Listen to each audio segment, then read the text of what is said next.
mbadde mpulira Kyagulanyi agamba nti abasirikale batono nti ba royalties bangi banange temuwuliriza bya Kyagulanyi kubanga buli musirikale omu alina amasasi 12. Now I was on TV and I saw Museveni saying that every soldier and every police officer is going to have 120 bullets. I want to tell you, Museveni, you cannot intimidate this generation like you intimidated our grandfathers.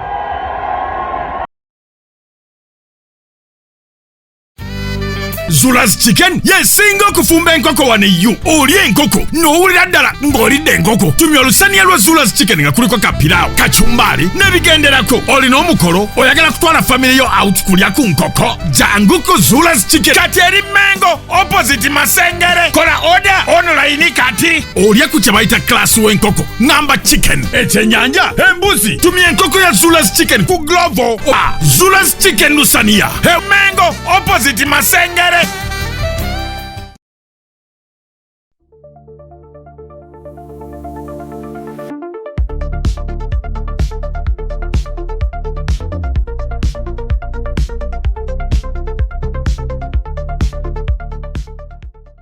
The views and opinions expressed in this program are those of the speakers and don't necessarily reflect the views and positions of this channel. The channel cannot be held accountable for any views expressed during this program.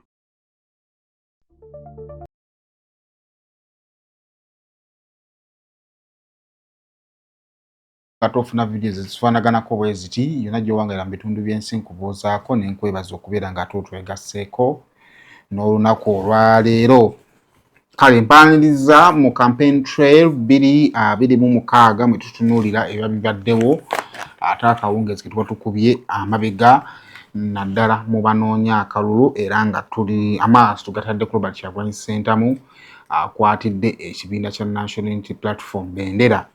Munaku lwali nga twabategeezezza abadde alina obbeera mu bitundu eby'Esserere ssaako n'ekibuga ky'e Soroti era ng'olunaku olwaleero oyinza okugamba nti asoboledde ddala okuba nga kampeyini ezaaziba ate ne zisobola okuba nga ziggwa bulungi. Naye banaffe Millennial Logistics abo batikka bintu bakuyambako okusuubula gwe yenna ali eyo ng'oyagala omuntu omwesimbu gw'osobola okukwatagana naye okusuubulira ebintu butereevu bijja China 25 mu Uganda ne bw'oba tolinnya ennyonyi Millennial Logistics bajja kukuyambira ddala. Bakutegeeza nti nno bakuyambako okusuubulira ebintu gwe n'osigala ekampani bakukiryalingira omusolo. Bakutegeeza nti nno naawe ayagala okukyusa supplier ng'oyinza oba ebintu badde obijja mu dduuka kati ng'oyagala kutuuka kutanga kusuubula mu manufacturers Millennial Logistics bajja kuba nga bakuyambako. Bakutegeeza gwe yeetaaga amagezi ng'oyagala kutanga kusuubula naye basobola okuba nga bakuyambira ddala. Tusanga ku ofisi zaffe eziri e China n'eziri mu ggwanga erya Uganda okusobola okuba nga ate ebisingawo obitegeera mu mbeera efaanaganako bw'etyo. Banaffe aba Home Connect Properties abatunzi ba ttaka bagamba nti genda ennansana ku kizimbe okuli Opportunity Bank oba ku Mabirizi okusobola okuba nga ate weefunira poloti naddala mu festive season yen estate baguddewo nnyingi kakati gwe ng'ekitutu kyo kyakugula ttaka banaffe aba Home Connect Properties bwe baweekwata bakkiriza kibanja mpola ate naamwe ali ebweru w'eggwanga osobola okugulira ddala poloti gula buguza akawunti ebisingawo ate osobola okuba nga obitegeera ku nnamba ezo ez'essimu. Kale kakati mu upload yange ey'okumakya nakutegeezezzaako nti Robert Kyagulanyi Ssentamu ng'atandika olunaku lwe olwaleero yalutandise n'olukuŋŋaana lw'abamawulire okwadressinga eb'ensonga ezimu ze yalowoozezza nti zeetaaga okuba nga zaadressingibwa era bw'atyo yayogeddeko n'abamawulire. Ezimu ku nsonga ze yayogeddeko of course yahintinze ku byayiseemu ekiro ekyakeesezza olunaku olwaleero. Jjukira nti nno ekiro ky'olwaleero Robert Kyagulanyi Ssentamu yawaliriziddwa okumala essaawa wakati wa 5 ku 6 ng'ali mu kkubo olw'ebyokwerinda okukubagana empawa mu bitundu bye badde alina okugendamu. Yalemeddwa okutuuka mu bitundu ebya Amuliya bw'atyo n'ateekateeka okugenda okusula mu Amuliya ate gy'aba ava okusobola okuba nga adda Esserere then ayingire ekibuga ky'e Soroti naye bannaffe ab'ebyokwerinda ne bamulemesa era ne bamudirectinga okudda e Soroti. Kyokka ate wakati mu kkubo lye ng'agenda e Soroti ndoza ne bafuna intelligence yabategeezezza nti omusajja wooteri gy'abuukinze ate eri kumpi n'akatale, ate ne bateeka emisanvu mu kkubo ate ne bamulemesa okuyingira ekibuga okugenda mu wooteri gye badde agenda okusula dde ng'obudde bwabadde bwa kiro okukakkana nga Kyagulanyi ate anoonyeza wooteri endala we yasuze era amakya g'olunaku olwaleero awo ng'ali wamu n'abakulembeze b'ekibiina kya NUP mu Soroti gye bakubye olukuŋŋaana lw'amawulire. Kakati ensonga ya Kalonde Kakuume ebadde ku mwanjo ku byayogeddeko, ensonga n'endala abadde addressing ensonga ezikwatagana n'ebyokulonda naddala abannaffe gavumenti zaali bagenda mu maaso kugira nga tebakyalenjinga, naye bw'amaliriza abadde alina okwolekera ate olugendo olumutwala e Sserere. Kaakati bw'oba ng'onaavuga ng'okozesezza amakubo amalungi weetaaga eddakiika nga 32 okusobola okuba ng'ate ovuga kilomita 5, weetaaga eddakiika 52 okuvuga kilomita nga 32 okuva mu kibuga ky'e Soroti okusobola okuba ng'ate oyingira ebitundu eby'e Sserere. Era bw'atyo Robert Kyagulanyi Ssentamu olugendo luno alukeddeko kubanga ate abadde alina okumala ataakomewo mu bitundu eby'e Soroti gy'ali alina okukuŋŋaana olusembayo. Kakati bitandise bulungi, naye wakati mu lugendo Robert Kyagulanyi Ssentamu asanze bannaffe ab'ebyokwerinda nga bakoze dda diversion, era nga diversion eno ebadde eruubirira kumulemesa kusobola kuyingira kibuga Soroti.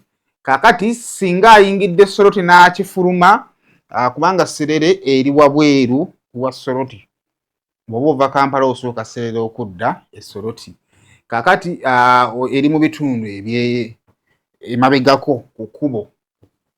Kakati abadde mu kkubo eri mutwala okusooka mu bitundu eby'e Sserere, wabula agudde ku road block badeteereddwa ku bannaffe ab'ebyokwerinda era nabadde nagibalazeeko, era wano wabaddewo okwezo oba wakati wa Kyagulanyi n'ab'ebyokwerinda nga okusinza ku Kyagulanyi ng'agamba nti diversion gye bamusindika kkubo lya ttaka ate wala, naye ng'ate wano abadde eddakiika nga 23 bw'aba ayanguye okukakkana ng'atuuse Sserere okusobola okuba ng'ayogerezeganyako n'abantu. Wabaddewo okugezaako okubeera nga alemerako akkirizibwa okusobola okuba ng'akozesa ekkubo, naye ab'ebyokwerinda babadde bamazeeko era paka bwagonze ate n'awuliriza bye badde baagala, era bw'atyo Kyagulanyi n'akozesa ekkubo ly'ettaka, bw'atyo n'ayingira Sserere. Kaakati wano wabadde alina okukozesa eddakiika 52 kimutwalidde wakati w'essaawa 1:2 ng'ali mu bikubo ebyo eby'ettaka ate okusobola okuba ng'atuuka mu bitundu eby'e Sserere. Naye kali kansooke nkuweeko wano katono nnyo ku baataalabye emboozi yaffe yasoose, Robert Kyagulanyi Ssentamu ng'ava ku wooteri okutuuka wasanze bannaffe ab'ebyokwerinda ng'ate bamuzinzeeko dda okumulemesa okuyingira obutereevu ekibuga ky'e Soroti. Ava ku wooteri we yasuze e Soroti oluvannyuma lw'embeera yonna gye yayisiimu olunaku olwajjo, ate yeeyongereyo e Sserere bw'atyo amalirize mu kitundu eky'e Soroti wano wennyini.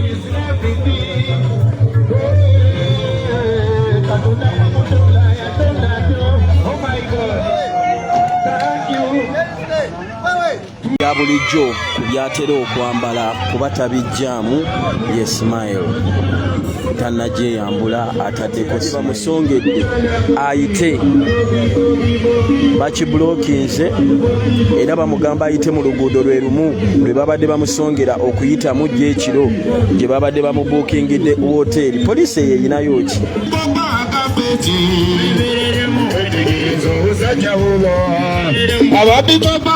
3 days you have been stopping us from campaigning. Why are you doing that? Other candidates are campaigning. We are supposed to go there. Allow us to go and campaign. Now you see, it is as if we are competing with the police. The police is supposed to be a service to all citizens of Uganda. Okay? They are supposed to be serving all citizens of Uganda. But a police officer will come quarreling. Just look at him. Keep your cameras on him. Look at the impunity.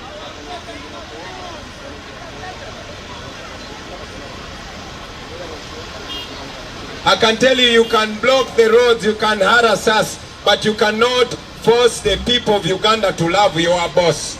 It has been 40 years. The people of Uganda are tired of Museveni. The people of Uganda are tired of family rule, and the people of Uganda will be free.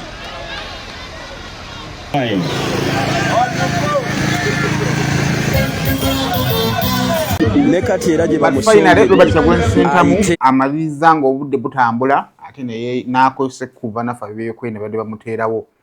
Omanyi amakubo ag'ettaka galina ebizibu bingi nnyo, tomanya necha y'amakubo g'ogenda kuyitamu, olumu olugendo lubeera luwanvu n'ebifaanaganako ebito, naye banafa byekwene ate olumu osanga babeera determined okumakinga sure nti awo we baagala ayite era bw'ayita era agenza omuweza ng'ayiseeyo. Kaakati bw'abadde afuluma ekibuga ky'e Soroti ayina abantu baasanze mu kabuga akamu. Kaakati ndowooza ne approach ye mu bitundu by'esserere oyinza okugamba Robert Kyagulanyi Ssentamu akozesezza nnyo stopovers.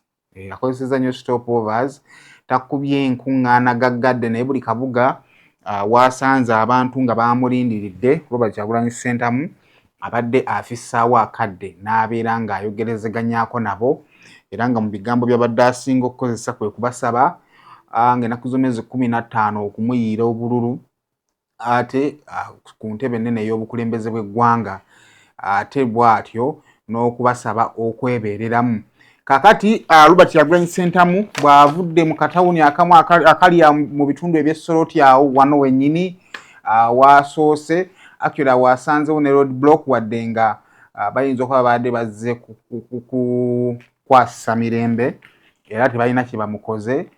Bwe batyo abayiseemu buyisi n'abuuza ku bantu baawo. Robert Kyagulanyi Ssentamu bw'avuddewo ne yeeyongerayo mu maaso. Kaakati oluvannyuma lw'ebbanga eriwerako Kyagulanyi district y'Esserere atuukidde mu katawuni ka Serere Corner Trading Center era ng'awo Robert Kyagulanyi Ssentamu w'ogamba nti bw'asoose okwogerezeganyako n'abantu ab'Esserere era bano abasabye okumulonda n'abajjukiza ebisuubizo by'ekibiina kya NRM ebitatuuka era ng'omwo mwe muli n'ekisuubizo ky'okuwa amaka mu bitundu ebya Teso Sub-Region Ente, naye nga ekyo kibadde nga kigenda nga kikomezebwawo okumala ebbanga era nga ne ku mulundi guno President Yoweri Kaguta Museveni yazzeemu okubasuubiza ekisuubizo kye kimu. Abategeezezza nti n'ebisuubizo ebifaanaganako bwe bityo gavumenti ya NRM ekyagenda dda mu maaso okubisuubiza naye nga tebijja kutuukirira. Bw'atyo n'abasaba okuba nga balonda Umbrella ne bakandidate bonna aba Umbrella be bajja okusobola bokka okusobola okuba nga batuukiriza ebyo bye baagala okuba nga ate bafuna. And I am here today to ask for your vote and to ask for your support so that I become the next president of Uganda. I want to tell you, my brothers and sisters, it has been 40 years. 40 years. But in those 40 years, we've had nothing but loss. I know that for so many years, they have been promising you to compensate your cows that they stole. And the cows have not been compensated. And now Museveni is telling you he's going to give you 5 cows, just like he has been telling you every 5 years. I am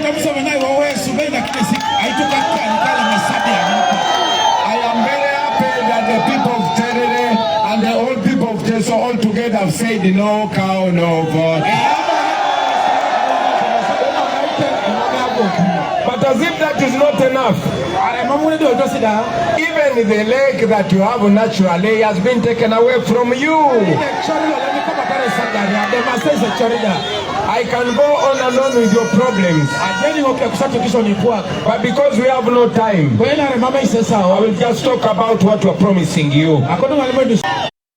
Kale ebyo nno bibadde mu bitundu by'esserere mu katawuni kasookeddemu aka Serere Corner Trading Center era ngaawo ne candidate akwatidde ekibiina kya NUP Bendera alabiddwako nga ayogerako n'abantu okwawukanako nno ne mu bitundu Albert Kyagulanyi Ssentamu gy'atera okutambulira oyinza okugamba nti ekibiina kya Forum for Democratic Change mu bitundu ebyeno kitaddeyo amaanyi mangi kubanga amasaati agakibiina kya FDC galabiddwako gabadde mangi nnyo mu bitundu ebyeno gy'abadde ayitira amasaati ga bbulu gabadde mangi okwawukanako ne mu bitundu ebyo gye tugenda tulabanga bannaffe aba NRM be basingayo amasaati oyinza okugamba nti ne bannaffe aba FDC mu strategies zaabwe bayinza okuba nga Teso sub-region byemu ku bitundu bye beesiga balowooza nti basobola okugiramu ddala akalulu era bw'otunula ku muwendo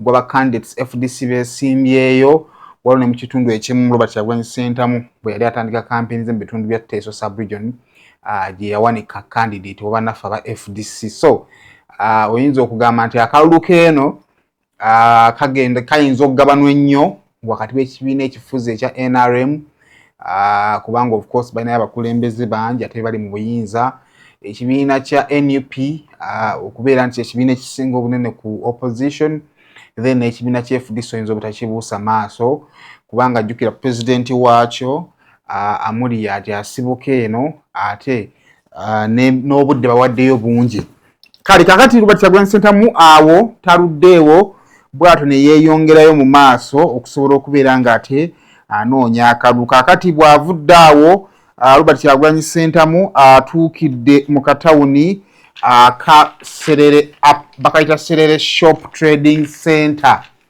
bakayita Serere Shop Trading Center era ngaawo wakubye stopover gy'oyinza okuyita ey'okubiri oba ey'okubiri mu Serere ey'okusatu mu lugendo olw'okuwenja akalulu era ne wano Robert Kyagulanyi Ssentamu bw'atuuseewo ayimiridde n'asaba abaawano ate nabo okumuyiira akalulu mu kalulu akagenda okubeera nga kajja mu mwaka ogwa 2026 ne wano mu bubaka obungi bw'abasibiridde ekisooka abasabye okubeera Bakyagulanyi beewaabwe kubanga bannaffe ab'ebyokwerinda balabika ekigendererwa kyabwe kya kusuffocatinga Robert Kyagulanyi ono naye ye mu kulowooza kwe nti singa Bakyagulanyi baba n'abeera bangi kino kijja kuyambako nti ne wozikiza eddoboozi limu eddala lisigala lyogera wabula mu bitundu byonna naddala ery'obutawuni mu bitundu by'esserero Kyagulanyi yonna wabadde atuuka osobola okugamba nti n'abantu already babadde bategedde dda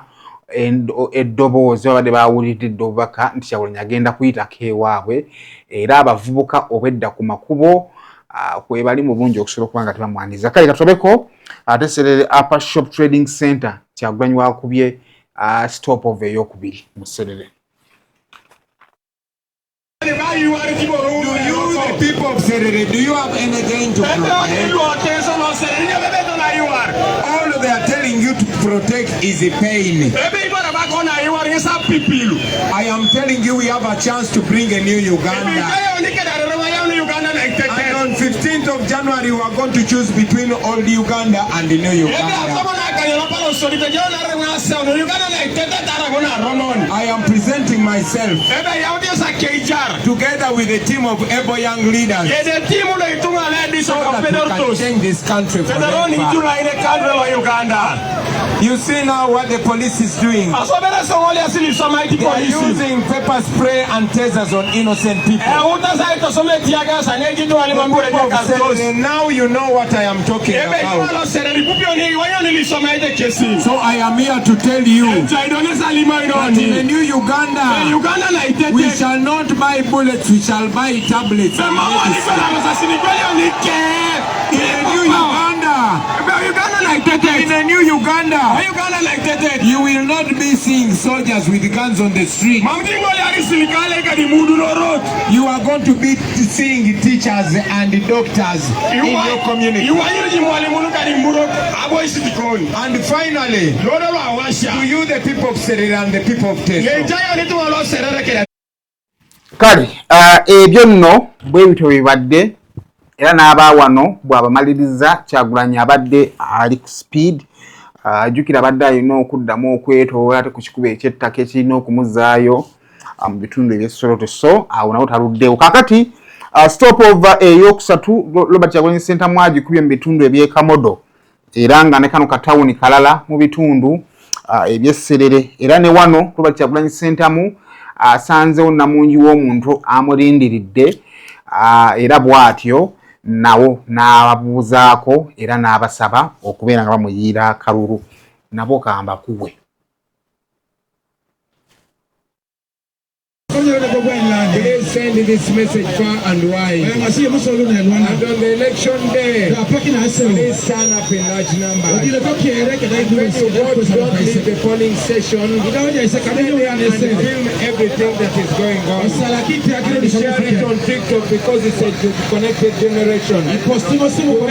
Nobody rigs our election. Make sure nobody turns with the truth that we say to I thank you very much for God and my country. People power! People power!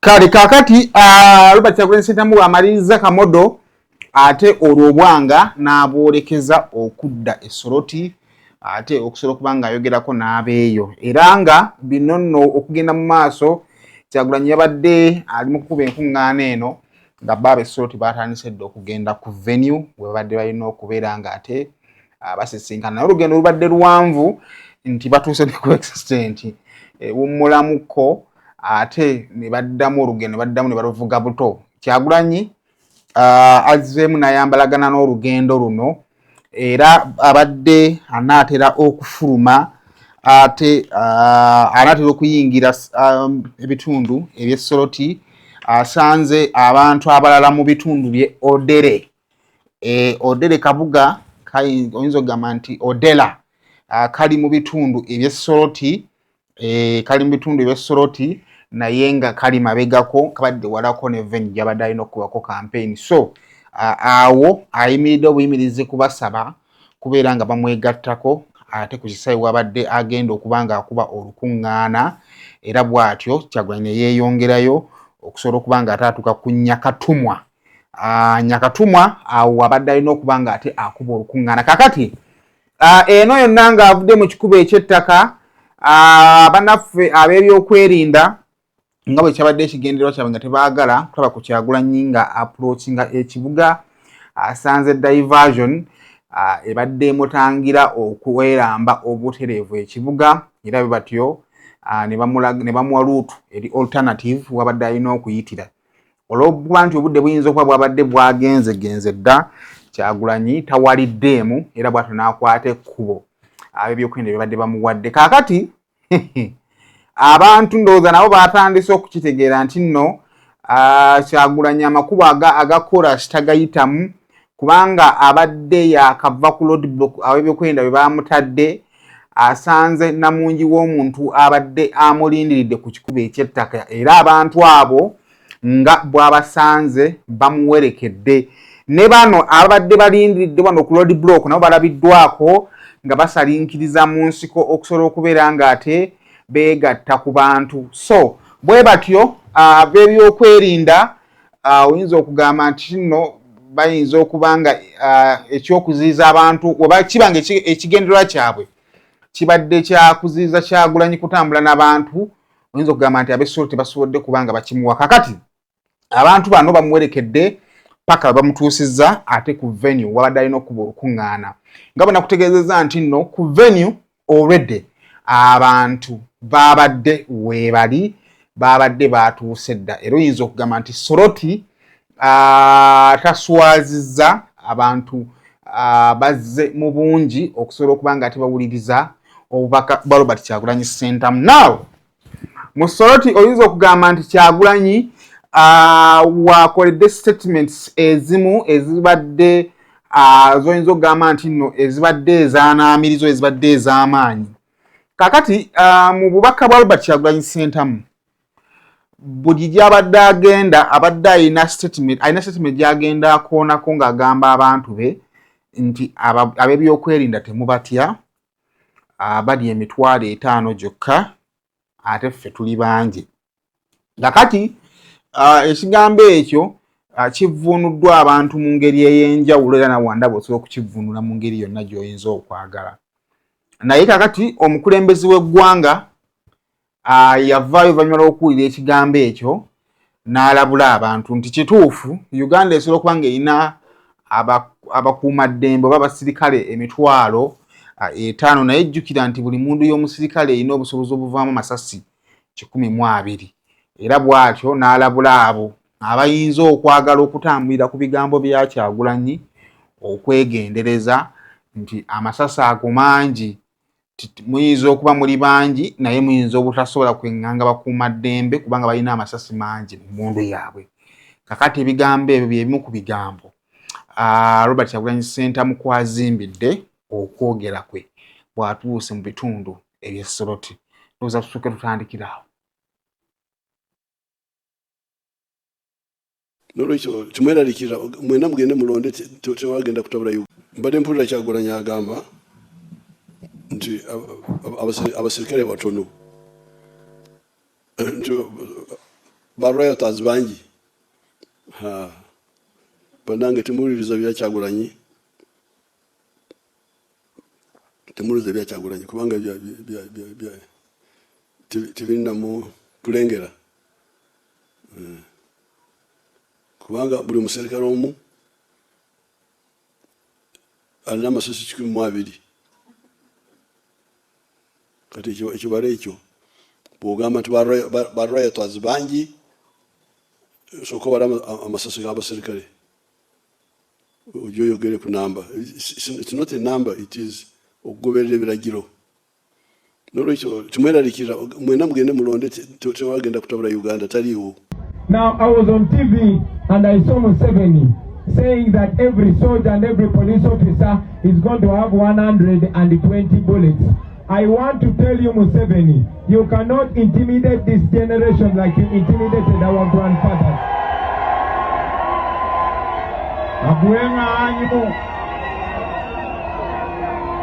Abuenganyi President Museveni eja o TV nitetemebe angoli sirikale tajau tuke dalisa snakwa takaisare akoto ngalimoni Museveni ebe mamijo ipedera itukuriana turina a generation lo kamujo itukuriana ipolo okau apara sana ikuno ya kugana kwa kuna. Let me also tell you this.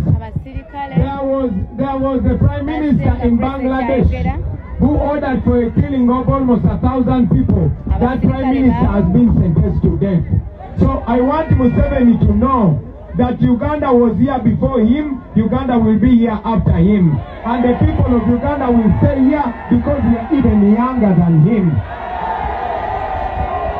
Akoto malimoki nesi ebe aje Prime Minister akwa kono Bangladesh do abudo inatike order ebe ayare tuwalede parete lukumit konye kopakwa na Neroni adauna tubokine Prime Minister ngona tuanare idio ikota bongorneje President limoki ngesebe mamune pedo rosa kwa pa na kwa womi toringesebe untono likinozeke tepone. So those words that are coming from Museveni are not words that are coming from a confident man. These are words that are coming from a scared man.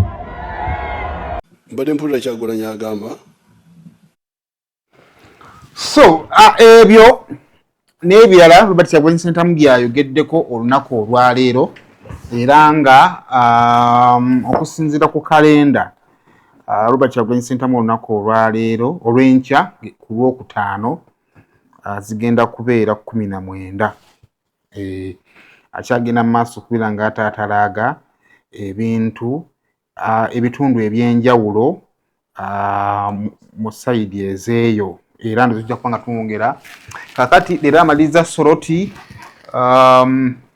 ne Serere olunaku olw'enkya tumusuubira okugenda e Karachi ne Kabera Maido then ku Saturday ajja kubeera Ngora ne Bukeddeya eyo gyagenda okuba nga anoonyeza akalulu, then wiiki ejja tusuubira nti agenda kuba nga anoonya akalulu ate mu bitundu eby'Emakindye gy'ajja okuba nga atandikira.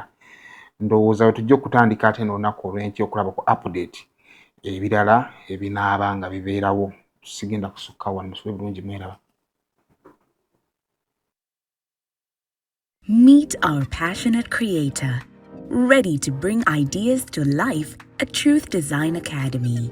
From mastering graphic design to creating stunning visuals, this is where creativity begins. But design is just the start. Lights, camera, action. Exploring the world of filmmaking is just as exciting. With hands-on experience, every challenge turns into a learning opportunity and success is just a step away. At Truth Design Academy, we offer courses in graphic design, film production, digital marketing, website design, 3D animation, and photography, including drone technology. Your creative journey starts here. Enroll today and turn your passion into a profession.